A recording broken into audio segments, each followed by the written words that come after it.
What happens when classic heritage meets modern aggression? It's something raw, bold, and energetic. This is the Royal Enfield Guerrilla 450, a street roadster with a lot of attitude, power, and purpose in its hands.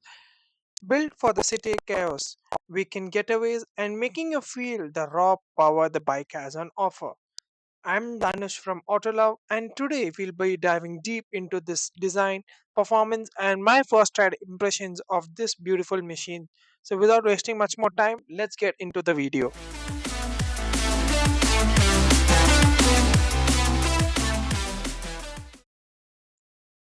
Let me start talking about the footpeg position of this bike. So, the footpegs are right below the seat, and it's pretty much comfortable for longer durations as well, and not have much of an issue. And I can plant both my feet on the ground, and my height is 6 feet for reference. And talking about the handlebar position, I'm able to hold on to the handlebar pretty much easily without much of an issue. And one thing I noticed is the clutch is a bit on the harder side, which can be a issue while you are riding on the traffic for longer duration. Coming to the switch gears, in the right side we do have the engine switch, which is found in most all new REs, and below that we do have the M button, which is used to control the instrument cluster.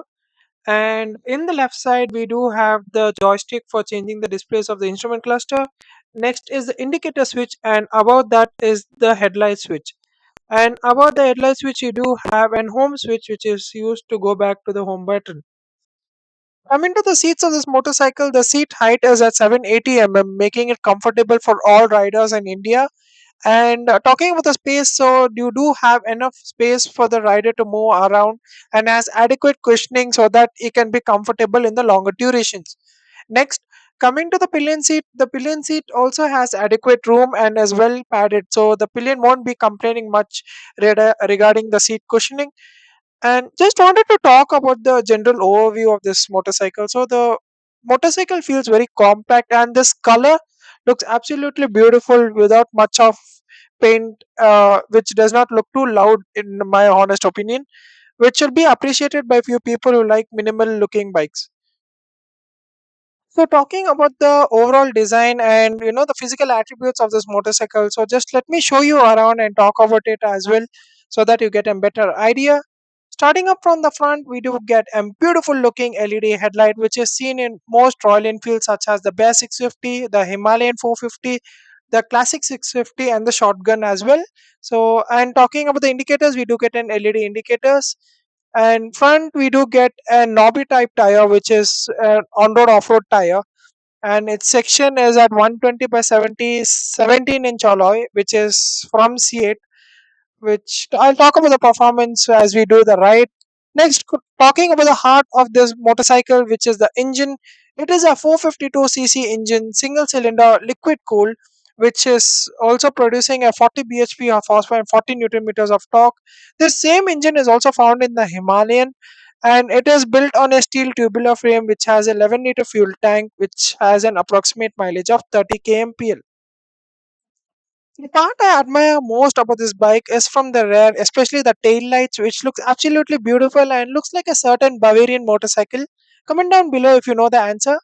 And also the LED indicators are also integrated into the brake lights, which looks absolutely unique in my opinion. Talking about the tires, we do get a wide 160 by 60 17-inch alloy wheel.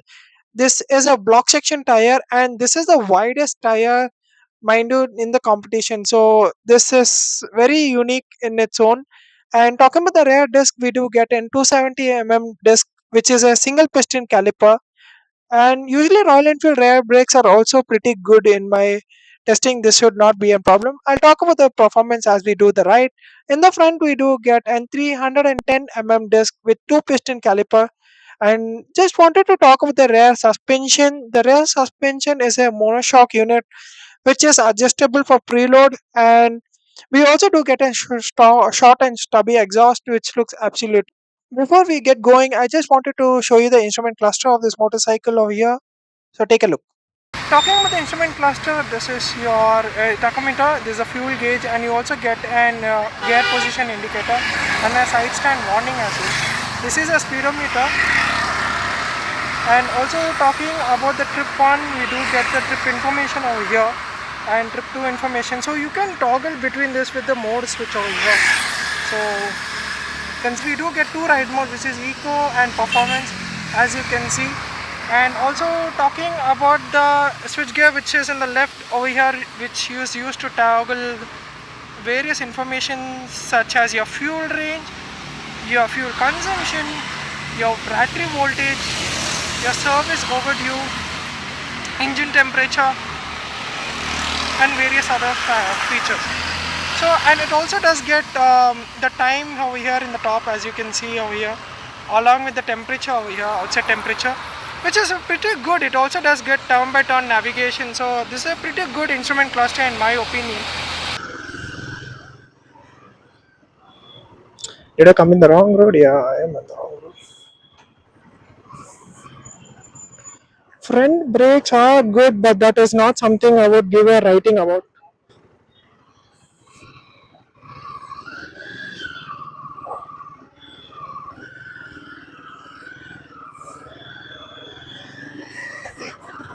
So, talking about the price point, you do get this bike for 3,30,000 on road, Bangalore. So, if someone is looking for an street oriented street fighter, I think this would make a better choice for them. And giving you just overview, you just feel comfortable with the bike. It's not that it's very intimidating, saying that it's a 450cc engine. So you feel pretty nimble and easy to go in the first go itself. So yeah, the bike picks up speed pretty much fast. There is not a much of problem.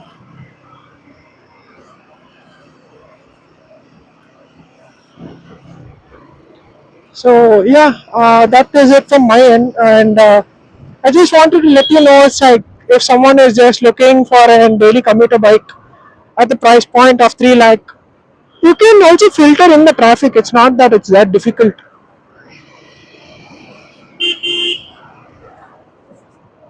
Yeah, suspension is hard, and there is no shying away on that. It feels like a KTM 390 in one way. And coming up to the tires do provide adequate grip, but it's not very much excellent. And I would suggest you to change the tires to something which is more road focused to have better grip on So road. yeah, talking about the bad roads, as you can see, it is pretty much comfortable. But yeah, clutch is on the harder side. Landing a foot down is not a much of a problem. And talking about engine heat, I do feel some amount of engine heat coming after riding for some time.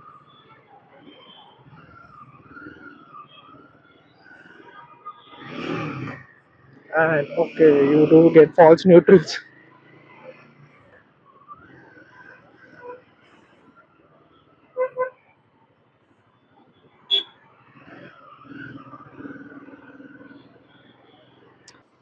If someone is first time riding this bike, I think it is 100% advisable to get this bike. But yeah, you will need to get used to the power as it does not have traction control. So that's one more thing to keep in mind about. Talking about city riding, the bike does not have that light through traffic feature. So that is something I would miss very much. So yeah, this is it, guys. So if you're looking for something that you want to bike which is powerful enough for your daily commutes, you can definitely check out the new Gorilla 450. It makes an excellent choice for getting this bike.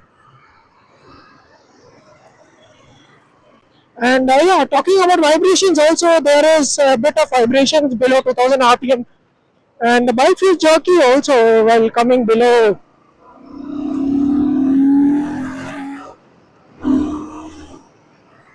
As you can see, the bike is a lovely machine. But yeah, talking about this situation right now, with the gears, you will need to keep on shifting them. You can't be in the same gear for a long period of time. which is a Brahma. Usually, Royal Enfield engines are a long stroke engine, so you feel that you can be in the higher gears and at lower speeds for a longer duration of time.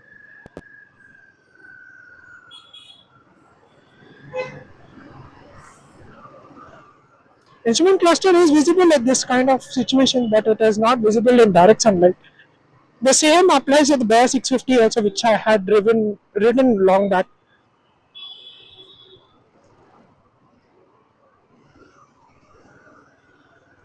Even in third gear, the bike has no problem. It is easy to go by. As long as you keep the RPMs about 2500. If you get an empty road, you can just exhaust note itself changes as soon as you ring the throttle at the higher rev.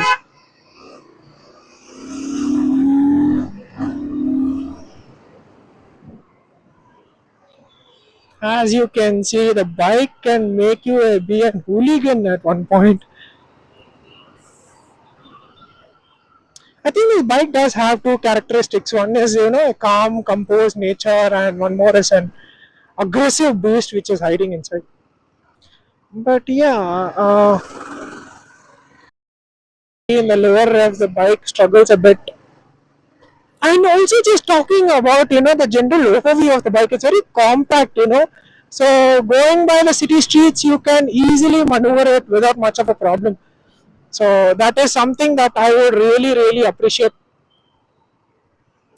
And talking about bad roads, as you can see, the suspension is a bit on the stiffer side. So yeah, my first impression is you should definitely go buy this bike if you are looking for a budget.